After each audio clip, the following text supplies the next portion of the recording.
With all the nationalism going around the world, there is a particular place where this isn't happening, and that's in Africa, the continent.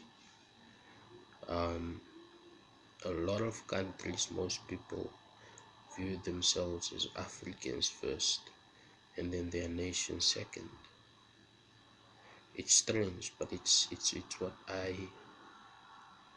what I have seen um, in most of these African countries. And globalization seems to be um, taking more out of Africa than it's putting in, and then you get things like trade, aid and all of that to supposedly make up for what's been taken out, which is of higher value, because Africans don't process their raw material. And if we're going to be serious about globalization and helping Africa, shouldn't that be one of the priorities? Right?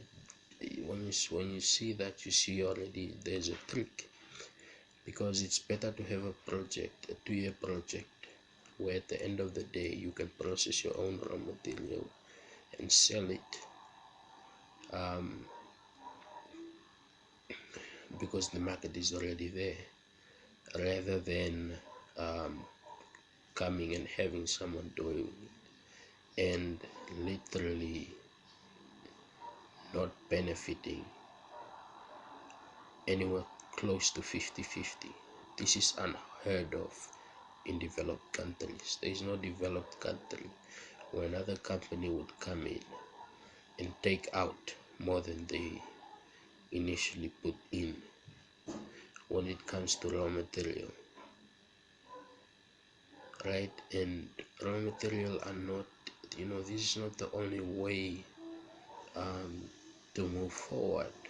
We're supposed to be the agricultural generation, um, engineering on agricultural innovation, um, and this is to kill off this rumor that Africa is the land of poverty. Well, a lot of countries aren't. We buy, um, so you know Africa isn't a country. But saying Africa isn't a country, um, I'm saying Africa's history isn't the same. It's very different for different groups, and now the outcome is different for all of them. And to stick to information redistribution uh, is really important. It's it's really close to, I put my heart into it. I made a mistake. Hello, little sister. Huh? Hello, little sister. I'm making a video. Anyway, I made a mistake. I told your mom that she can use her crutches as weapons. And I told her that, I was listening to cheerleader. Then I was like, yeah, I was dancing. Then she was like, oh, I thought you in the kitchen dancing. I was like, it's this time. Then she was like, I can't do it. I can't dance. And I was like, of course, it's difficult with one leg and one hand. And so far, she took my advice, bruh. She lifted it. She was like, hey. I was like, never mind. You can edit videos and don't it? Okay. Not reacting to me. Anyway, that's my little sister, my confidant. Um, there are many ways that Africa can develop and so forth, and information redistribution is something I'm passionate about, something I was, why it's a waste of time, and all sorts of things. But I don't know, I just feel it's something that needs to continue. um, because as much as some may have gathered a lot, there's still some who haven't, and that matters, right? Uh, to have everybody on equal footing or close, right? So I was asked about business, business, why aren't we doing good in business and so forth. And I just spoke about the unfair trade.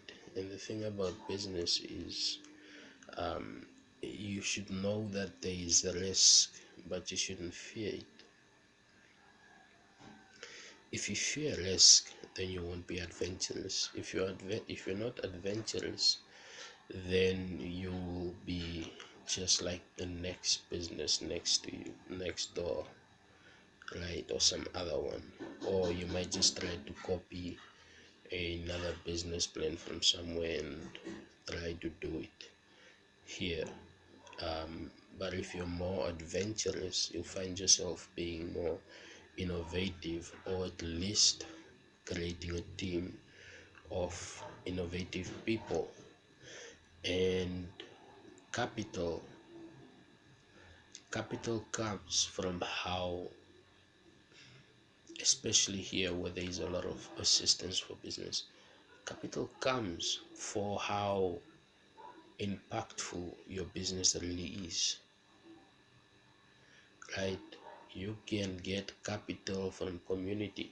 I mean, I don't get it. A lot of people could just ask family to put up money and say, you know what, these will be your shares now, and there you have your capital from your family. If you can get it from the bank, there are different ways you can generate capital if you need it, right? If you're really dedicated to what you want to do. As for how you see what exactly it is that you can do in business, and it's a lot. It really is a lot. um, Business and salesmanship are sort of intertwined. Good businessman, good salesman, right? Good picture, that's the one you want at the front lines. And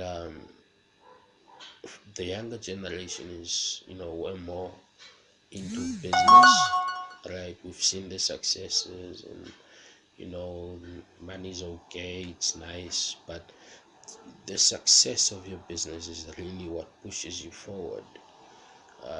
Your organization, your foundation, even your charity, that's what pushes you forward. So yeah, I think I have that sense of running a business like a charity, where you don't necessarily ask for money for certain things, but you see money as a tool in order for you to help accomplish the goal that you want to achieve. When money isn't a status symbol anymore, when money isn't a fancy car, when a fancy car isn't a fancy car, right? When there's no need to show off, I am a businessman and I do this and I have this much, and all of that. When that isn't there, then the focus is on growth,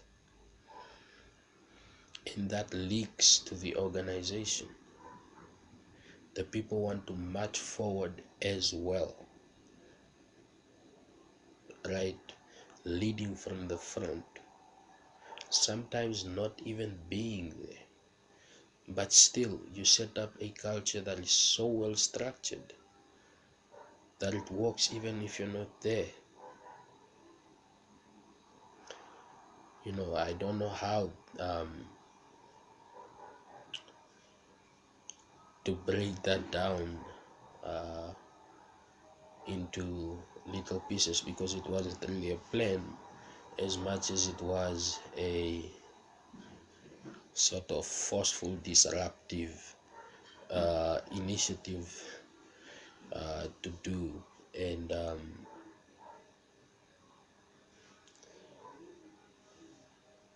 I think we're doing pretty well. Uh, and you know, 2017 when I'm completely good, I think it'll be time to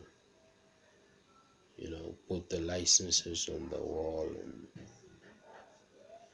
formalize and all of that stuff, and to complete promises, some promises that I didn't even make, but basically just to finish the job because I was in the midst of it. So that's Friday. I know it hasn't been fun, it's been confusing, but have a great weekend.